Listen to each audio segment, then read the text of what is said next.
I wish there was a way to know you're in the good old days before you've actually left them.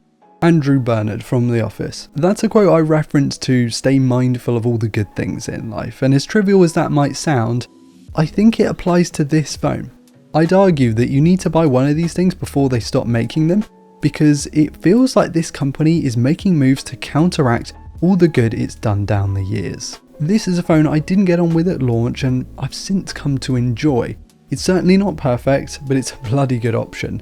It's the OnePlus 13. Please like and subscribe, by the way. Trying to hit 150k by the end of the year, would really appreciate it. OnePlus phones are known for a few things at this point. Speed, battery life, even cameras, but the two main staples I feel are the super fast charging, indicated by the iconic bright red cable that's been around for years at this point, and the alert slider on the side of it. I'm a massive fan of this alert slider because it's not just like a very usable one, sort of similar to what we had on the iPhone for years, but it's actually better than what's on the iPhone because it lets you pick silent, vibrate and loud. It's 3 stages instead of 2, and I use it all the time on my OnePlus 12. Use it mostly when filming these videos, and then, you know, when I need to hear from my missus or whatever, I'll stick it on loud. I love the alert slider, and when Apple decided to get rid of it and replace it with a button, I basically said, please OnePlus, don't copy Apple. And then the news came out that OnePlus is going to be replacing the alert slider with a button that can be customized, but it's a button. I know the functionality is basically the same, but it's sort of not. You know, I know without looking at this phone, just in my pocket, what profile my phone is on. And that's great. That's part of what makes the alert slider fantastic. I do not know that with a button. It feels like OnePlus saw what Apple was doing and went, yeah, let's go and do that. And I know this isn't a big deal to lots of people. And actually, one of OnePlus's co-founders, Carl Pei, came out on Twitter and said, yeah, no one uses this thing, which is a massive shame because a phone with an alert slider immediately gets shortlisted for my personal smartphone. And this is one of the key reasons why I'll be holding on to my OnePlus 12 for as long as I can. But this video is about the 13, and honestly, the more I use this phone, the more I ignore its pitfalls and really just appreciate the good stuff. The mostly flat display is not necessarily something I say wow to on a daily basis, but it falls into the category of things you just don't have to think about. You can go outside into the sun, into a really bright environment, and this display is going to be absolutely fine. The performance is very much the same, the battery life, the cameras, it's all extremely good. And I actually made a video on Android Police not long ago talking about, since the 13 released, other phones have come in to try and dethrone the 13 and have just failed. I don't know if OnePlus knew they had gold dust here, or if they just stumbled upon an incredible format with the 12 and then iterated on it. But whilst this isn't necessarily the absolute pinnacle in every individual thing, it's a good 8 out of 10 pretty much everywhere with some 9s, and that in my opinion is more valuable and makes it a great option for so many people. I think if I had the blue SKU instead of this black one, I would feel a little bit differently about the ergonomics, the general chassis, because it looks unreal. This one, not so much. I do use the first party case on this thing just because I don't like the feeling in the hand. And the case, the first party one, has a really nice texture to it. And though I wasn't sold on the 13's cameras when the phone released in Europe at the top of the year, because the colours just weren't quite the same as what I had out of the 12 and the long range shooter wasn't quite as sharp as what I had in the 12, there were some clear issues with judder in video as well. It just wasn't an amazing camera package when it came out, but OnePlus has delivered a couple of updates now regarding the camera, and I have to say that, yeah, you can tell it's an improvement. Images just seem to look that bit more natural in my opinion.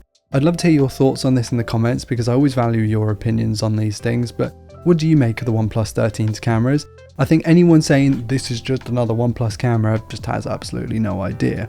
This is probably one of the best camera systems that you can buy in a smartphone in the US in my opinion. Because I know we get the Xiaomi 15 Ultra, the Vivo X200 Pro, the Honor Magic 7 Pro in Europe, but the US doesn't, I believe, and this does a great job of all of that.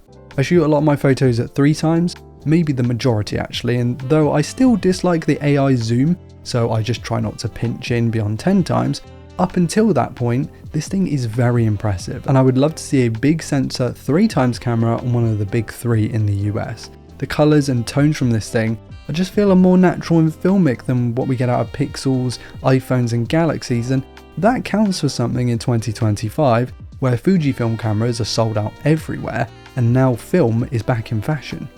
There were some issues with judder when this phone first came out in its video, which have since been fixed thankfully. There is still an issue sometimes where I load the footage onto my computer and then I have to actually transcode it before I can use it in video editing software, but for some reason it just doesn't play back smoothly in the editor unless I use this transcode. So something to watch out for if for some reason you're using your OnePlus 13 to make videos. And I'm glad that OnePlus has addressed and fixed the issues that I had with the 13, as I was certain that it was a processing issue and not a hardware one. I'm still salty about the fact that this doesn't come with a charger in the box in Europe, though I just use my 100-watt brick from my OnePlus 12 with this thing, so it's not all bad. But having to buy a separate charger is annoying no matter the cause for it. But charging this fast should come with every single phone though. It's crazy how convenient it is. Same goes for the 6000 mAh battery. Like, I've never had a problem with the OnePlus 12's 5400, but this being 10% larger, it's just an absolute beast. It's genuinely hard to kill in a day. I've never done it, so let me know in the comments if you have. But I've used the Pixel 9 Pro XL, the Galaxy S25 Ultra, the 16 Pro Max, the Honor Magic 7 Pro, the latest ROG phone, and the OnePlus 13 is just simply the best in my opinion. I recommend it to anyone looking for a high-end device with all the goodies. Sure, it isn't a front runner for AI, and that might be one of the reasons why I like it so much, quite frankly, but it does have a few AI features, so it's not totally barren. I think this is one of those phones that we'll look back on as a true great. Maybe not quite in the same ballpark as like the Lumia 1020, the P30 Pro, the HTC One M8, the OnePlus 7 Pro, and it might not be the ultimate of all time, but I just think since it basically wipes the floor with absolutely everything it's come across this year, and that's mighty impressive for a device that doesn't cost four figures. Let's not get it twisted, Oppo-owned OnePlus isn't an underdog by any stretch of the imagination, and don't let anyone tell you that this is a flagship killer, because it isn't. The OnePlus main smartphones have not been flagship killers for years now. This is a flagship smartphone, competing with the best on the market. And seeing how people's opinions en masse shifted overnight when moving from the meh OnePlus 12 to the amazing OnePlus 13 kind of proves to me that people didn't use the OnePlus 12 properly. The 13 is a solid step up now thanks to those updates, and I really much appreciate that. But the 12 and maybe even the 11 were the groundwork for this phone. And it's absolutely no surprise to me that OnePlus is getting praise for its work.